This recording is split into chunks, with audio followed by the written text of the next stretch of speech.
Did you know the Thieves Guild has their hideout in Hughes Bane? Announce their location to the world, why don't you?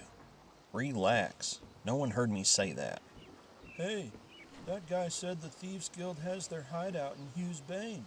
A fine secret keeper you are. Remind me to never tell you my egg sister's secret recipe for crumble pie.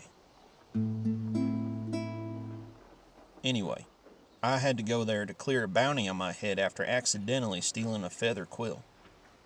Have you ever been there? No, but my cousin has. What about it? Did he ever tell you about that statue in there? What's it called? Lady in the Cistern? He might have mentioned it. He talked to some Khajiit who said there's a statue of some lady in the middle of that place that was there when they got there. Nobody seems to know who she is or why she's there. The guy asked around the other folks there about who it could be, but thought it might be the lucky old lady from Breville. He couldn't put his finger on it, but he thought they might be the same person because it would make sense for the matron of fortune to be there, blessing the only source of clean water for that area. I asked some of the other folks there too. First person I talked to was an unassuming petite gal who said she read translations of old Yakutan texts at her academy. She thinks the statue is a depiction of Hazadiah Sea Queen. This queen was well known and respected among her people's descendants and may have written a poem called Lost Islands of Old Yakuta that Prince Hugh later picked up.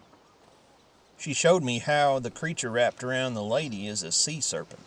It meant to her that the Queen of the Sea watches over the water supply as though it were a colony of old Yakuta itself. She scoffed at the thought that Prince Hugh might have had the statue made in the Sea Queen's image as some type of symbolism. Did you happen to talk to an old Khajiit there with silver claws? My cousin said that Khajiit seemed to think the statue represents their leader. Whether it depicts someone from the past or whoever, it doesn't matter. I didn't see that particular individual there this time, but he might have been off on a job somewhere. I did see an orc there, though. He said the statue is of Nocturnal, the thieves' goddess or whatever. His reasoning was that her face is obscured, her robe covers every inch of her, and she's hidden in a cistern that was once bricked off behind another cistern. He said nocturnal cultists might have put her there when they hid the water. He tried to defend his knowledge of what nocturnal cultists do with water by saying he was never in a cult. But I said, buddy, I didn't think you were. I bet anyone could read that in a book somewhere. He's just like, yeah. He was totally a cultist. Yep. The lad, he doth protest too much. My cousin said the leader had a girlfriend. Still does. Did your cousin say anything about whatever her thoughts might be? Yeah. He remembers hers the most because he got a good chuckle. She said the statue is obviously the Night Mother because her right hand is open to show that she knows. And that creature your unassuming petite woman thought was a sea serpent is actually a snake, which represents Sithis. Sithis and the Night Mother are associated with the Dark Brotherhood. Assassins, right? Yes. And then she told him everyone else were idiots, which gave him that chuckle. She's a character. I met an Argonian this time around. Really? Yep. He got his name from the way he walks. How he walks? Softly. He walks softly? Yes. And that's also his name. His name is He Walks Softly? No. He walks softly, yes. But how he walks is also his name. So his name is Softly? Half of it is, yes. So what's the other half? What he does softly. He walks softly, right? Yes. So that's his name. He walks softly. Not quite. But you just said... Yes, I did. But there's one too many words.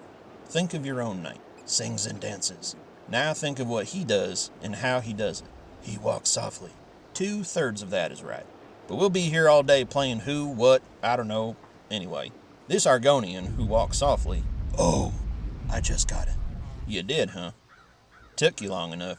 My brain hurts from trying to explain it. Anyhow, this Argonian thinks the statue is Zeki. Have you heard of Zeki? The Madonna of Tears. It is said her father Zet forsakes the land known as Hughes Bane, preventing most food from growing there. But she takes pity on the lost souls who call Abba's Landing their home. If it's true the statue in that hidden cistern is a tribute to her, then it recognizes the sacrifices she makes to sustain the people in that land, hidden from the gaze of her disapproving father. Wow. Well, I talked to the leader about this too, and she said everyone was wrong. She said the statue is of Leki, goddess of aberrant swordsmanship. Aberrant? Not conforming to any one standard or style. So, a style of sword fighting that doesn't adhere to any one discipline, but may be a combination of several different disciplines depending on user's choice. Ah, got it. Anyway, the leader showed me the different parts. The pose is Leki administering her ephemeral feint, some technique or some such. But the sword is missing from her left hand. Either it was stolen or rusted away. She mentioned how similar the statue is to the massive statue of Prince Hugh south of Abba's Landings Harbor. He had apparently commissioned a colossal, shirtless, idealized sculpture of himself embraced by a sepater, showcasing the ridiculous presumption that nothing could harm him. Her words, not mine. Anyway, she explained that the sculptor who hid Leki away in the cistern refuted him. The robes conceal intention, allowing her to strike with little warning. The leader spoke in awe of how the Saint of the Sword, as apparently she is also known, accomplished so much more than Prince Hugh, yet doesn't need to be taller than a ship's mast to prove it. That she doesn't need to declare herself to an entire town and is content to do what she must from the shadows. She pointed out the sepater sash and seemed a little giddy as she told me it was a real thumb in the eye to Prince Hugh. That's incredible. I'll bet the woman who called everyone idiots is feeling like an idiot right now. She's probably sitting somewhere grumbling about it. Hey, I'm heading back tomorrow if you'd like to go with me. I just might. I want to see this statue for myself now.